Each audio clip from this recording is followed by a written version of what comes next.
Good morning, কেমন আছো সবাই? সকাল সকাল আমার পতিদেব পত্নী সেবায় ব্যস্ত। আজকে তোমাদের আমার ঘরের কিছু ওয়াল শেলফ দেখাবো। এগুলো ঘরের সৌন্দর্য তো বাড়ায়, তাছাড়া এখানে অনেক জিনিস সুন্দরভাবে সাজিয়ে রাখা যায়। এগুলো দেখানোর একটাই কারণ এই জিনিসগুলো আমি সেল করি। আমার কাছে বিভিন্ন ধরনের, বিভিন্ন ডিজাইন এবং বিভিন্ন কালারের MDF উডেন ওয়াল শেলফ পেয়ে যাবে। এছাড়াও রট আয়রনের বিভিন্ন ডিজাইনের প্ল্যান্টার স্ট্যান্ড অ্যাভেলেবেল। আমার পেজের লিঙ্ক দিয়ে দিলাম, তোমাদের যদি পছন্দ হয়ে থাকে একবার পেজ থেকে ঘুরে এসো।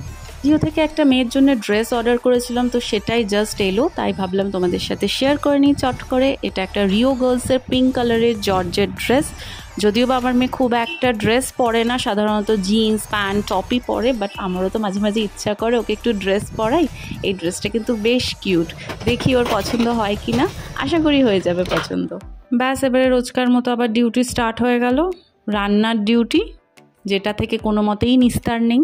আমাদের হাউসওয়াইফ মানে এখনকার যাকে বলছে হোম মেকার, যতই কাজ করি যতই যা করি রান্না আমাদের করতেই হবে, যেই কাজটা আমার মোটেও পছন্দ না।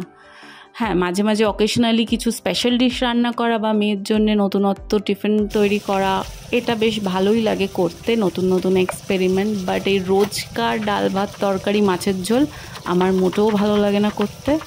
বাট ওই যে বাচ্চাদের যেমন পড়াশোনা করতে ভালো লাগে না, তাও পড়াশোনা করতেই হয়, কিচ্ছু করার নেই। আমরা বকে বকে করাই, পড়তে বস, পরীক্ষা আছে, পড়তেই হবে। আর সেই হচ্ছে আমার মতো অবস্থা। আমারও সেই রান্না করতে মোটেও ভালো লাগে না, কিন্তু ওই করতেই হবে। যদি একা থাকতাম তাহলে এইসব ঝামেলা করতাম, মুড়ি খেয়ে নিতাম, ম্যাগি বানিয়ে খেয়ে নিতাম, সেদ্ধ ভাত আলু সিদ্ধ ঘি দিয়ে খেয়ে নিতাম। এত কে ঝামেলা করতো রোজ রোজ।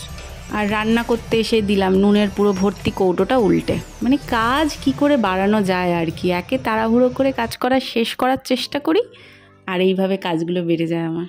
যাই হোক, এখন পেঁয়াজ ফোড়ন দিয়ে ডাল করছি আর মাছের ঝোল করছি। দেখা যাক এরপর আর কি করি। এত গরম রান্নাঘরে, গরমে অবস্থা খারাপ। হে ভগবান, এই ডিউটি থেকে কি আমার মুক্তি নেই? আচ্ছা, তোমাদের সাথেও কি এটা হয় যে নিজে যতই ভালো রান্না করি খাওয়ার সময় আর খেতে ইচ্ছা করে না, যা হোক ওই যেমন তেমন করে খেয়ে উঠে পড়ি, কিন্তু অন্য কেউ যখন রান্না করে খাবারটা বেড়ে দেয় তখন সে যেমনই রান্না হোক তখন যেন সেটা অমৃত মনে হয়, আর একটু বেশিই খাওয়া হয়। আমার ক্ষেত্রে তো সেটা হয়। চলো, রান্না এবার শেষের দিকে, তোমাদের সাথে আবার কথা হবে আমার অন্য কোনো ব্লগে। ভালো থেকো, সুস্থ থেকো, আর হ্যাঁ, আমার পেজটা লাইক করতে ভুলো না।